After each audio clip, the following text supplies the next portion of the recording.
I am 91 years old. I want you to understand what that means, not the number.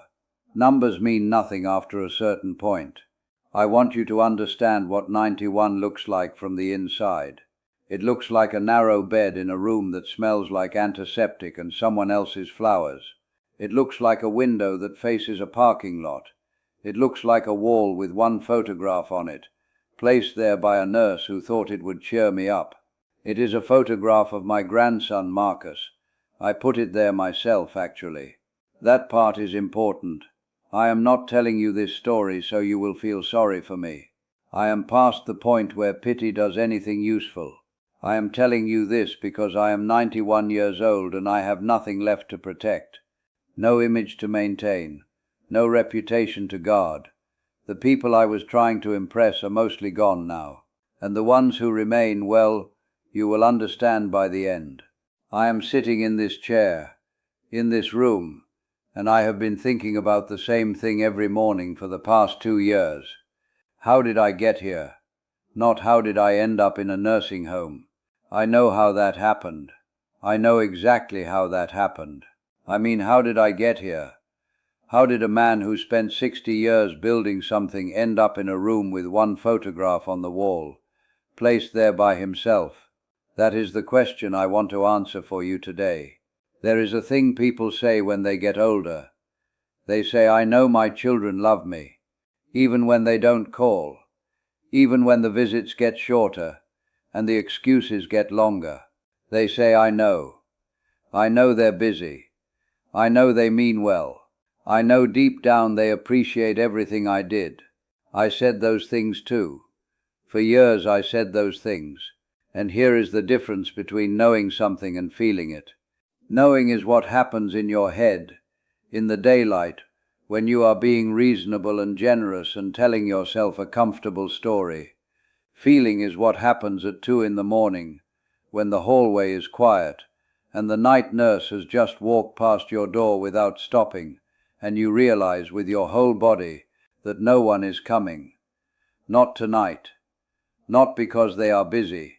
Just because they are not coming. You can know that your children love you, and still feel in the marrow of your bones that you have been set aside, like a piece of furniture that no longer fits the room. I knew my son loved me. I felt something very different, and for far too long I confused those two things. Let me tell you about my grandson Marcus. Marcus came into this world in 1989. In a hospital in Columbus, Ohio. I was in the waiting room when he was born. His father, my son Daniel, came out with tears on his face, which was the only time in his adult life I ever saw Daniel cry. He said, Dad, he's perfect. And I believed him before I even saw the boy. Marcus was perfect. To me, he was perfect. He had his grandmother's eyes. My wife Dorothy had been gone 3 years by then. And when I looked at that baby, I saw something of her still alive in the world. That sounds like sentiment. It was more than that. It was like being handed a reason to keep going. I was 67 years old when Marcus was born, already retired, already a man with more time than purpose, and Marcus gave me purpose again. I drove to Columbus every 2 weeks for the first 5 years of his life, me behind the wheel, 3 hours each way, with a trunk full of things I bought that I probably shouldn't have. Toys, books, once a bicycle that I had to disassemble to fit in the car. I watched him grow up the way you watch something rare, carefully, gratefully. By the time Marcus was in his late 20s, I could see that he had a good mind but no foundation. He had ideas but no capital. He wanted to start a business, something in real estate, and I listened to him explain it over the phone for 2 hours, one Sunday evening in 2018. I was 84 years old. I had savings. Dorothy and I had been careful people. We lived modestly and saved consistently. And by the time I was in my 80s, I had built something that I was proud of. Not a fortune, but enough. Enough for comfort. Enough for security. Enough to matter. After that phone call, I made a decision. I told Marcus I would give him $250,000. He went quiet on the phone. I said, Marcus, I mean it. Use it. Build something. Your grandmother would have wanted this. He said, Grandpa, I don't know what to say. I said, say you'll make something of it. He said, I will. I promise you. I will. I believed him. I transferred the money 6 weeks later. Daniel, my son, didn't know at first. When he found out, he was quiet in the way that means something is being calculated. Not spoken. Calculated. That was the spring of 2018. By the fall of 2019, I had a small stroke. Nothing catastrophic, but enough to change things. My mobility slowed. My independence became something that needed managing. Daniel flew in from Phoenix. He sat across from me in my kitchen, in the house I had lived in for 40 years, and he said, Dad, we need to talk about what's best for you. I knew what was coming. I could feel it before the words arrived, the way you feel weather before it breaks. He said there was a very good facility. Clean, staffed well, close enough that he could visit regularly. He said, I just want you to be safe, Dad. He did not say, I just want you to have your savings back. He didn't have to say it.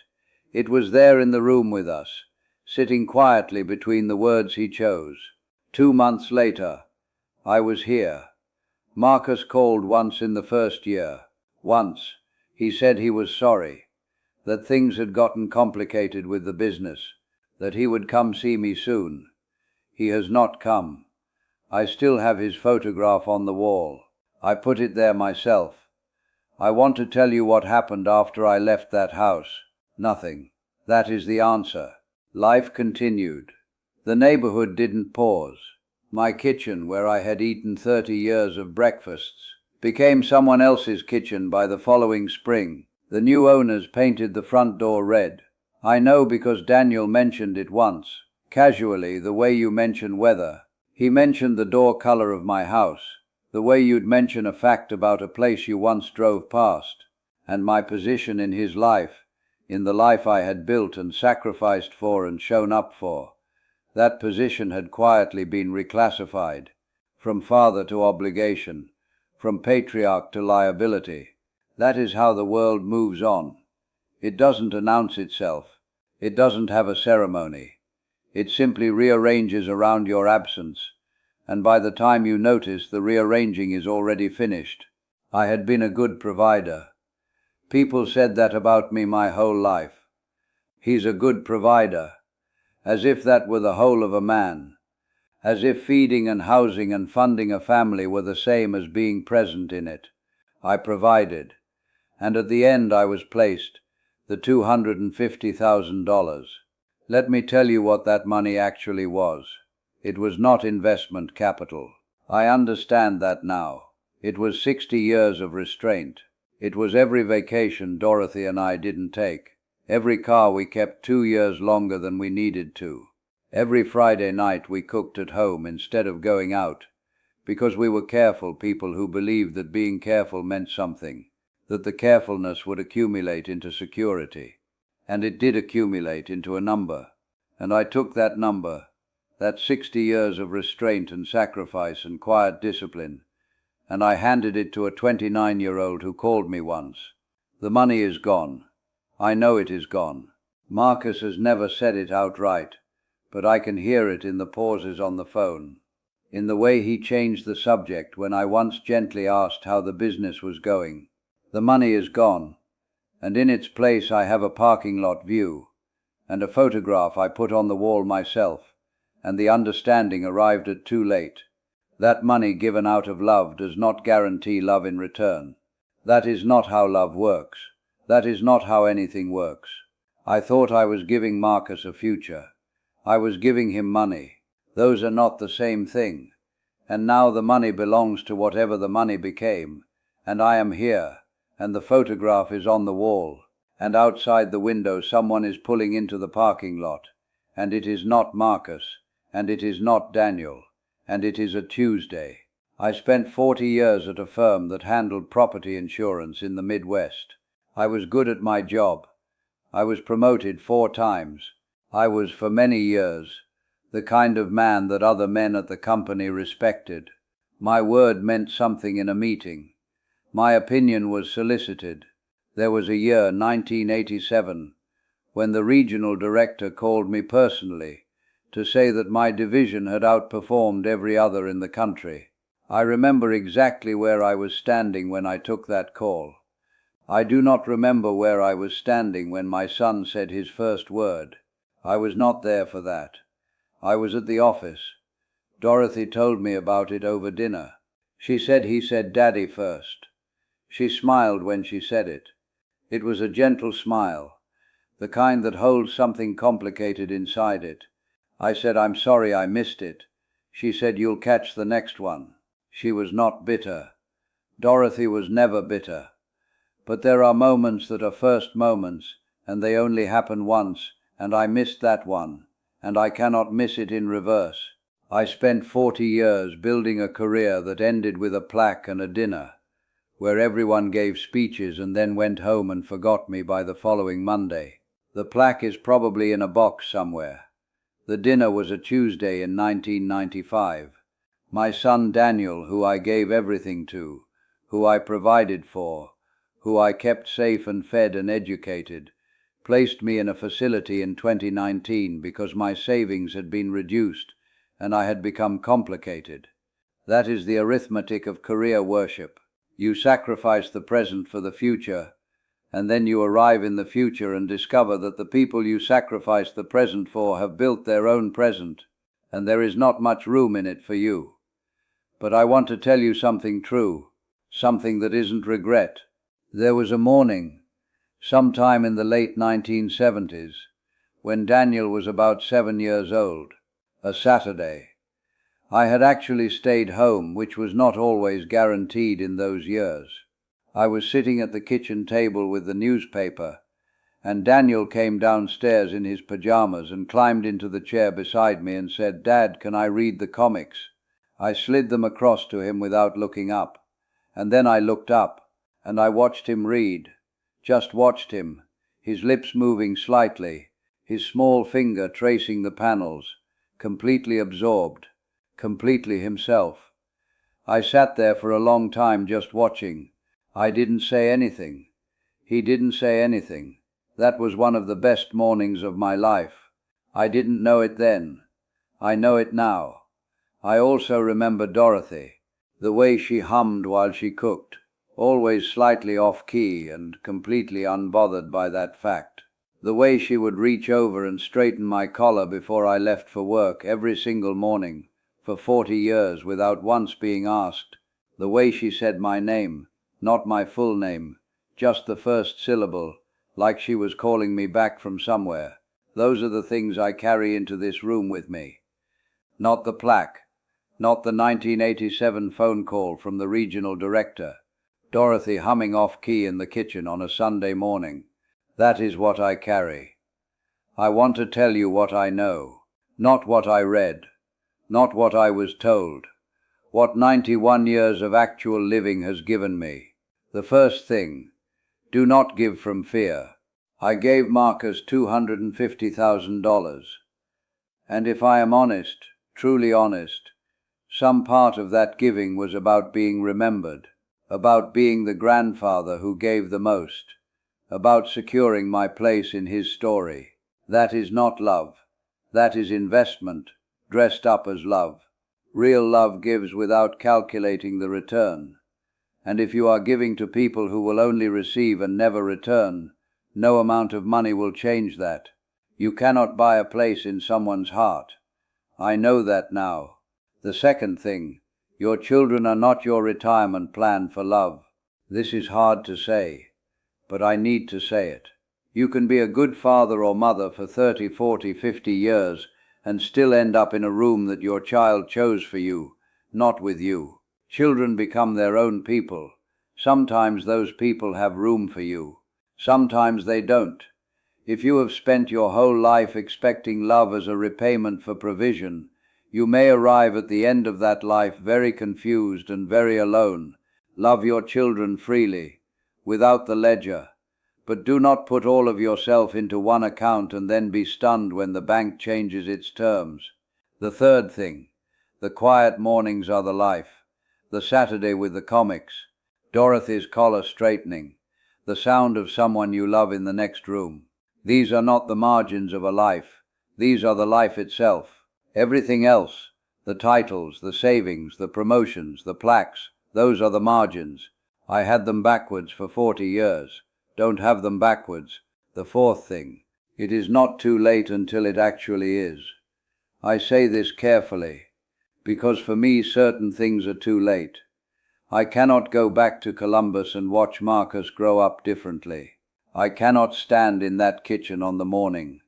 Dorothy told me about the first word and put down the newspaper and say, "Tell me everything."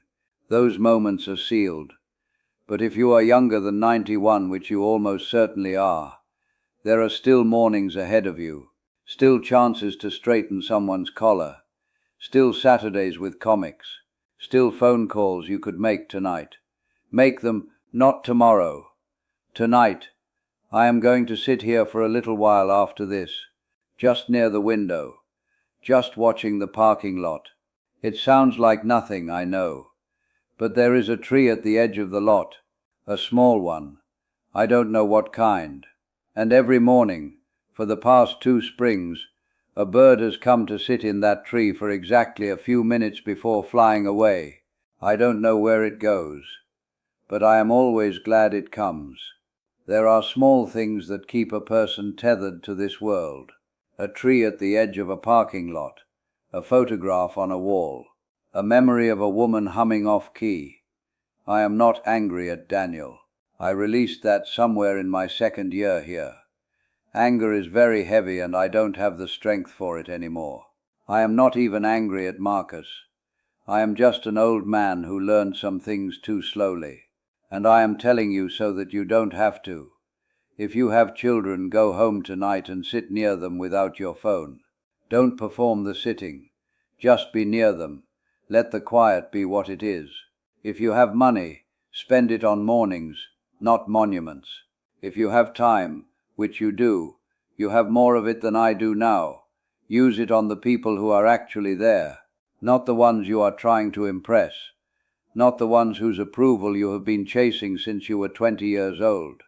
The ones who are there, the ones who would sit in a parking lot tree every morning just to be near you. I gave my grandson $250,000. My son put me in a nursing home, and I put my grandson's photograph on the wall myself. All 3 of those things are true, and I have made my peace with them, slowly, imperfectly, the way old men make peace with things. Because at 91, making peace is the only project left, and it turns out it is not a small one. You still have time. I mean that literally. You have time that I no longer have. Do not spend it the way I spent some of mine. Spend it on the mornings. Spend it on the collar straightening. Spend it on sitting in a chair beside someone you love and sliding the comics across without a word. That is the whole of it. That is everything.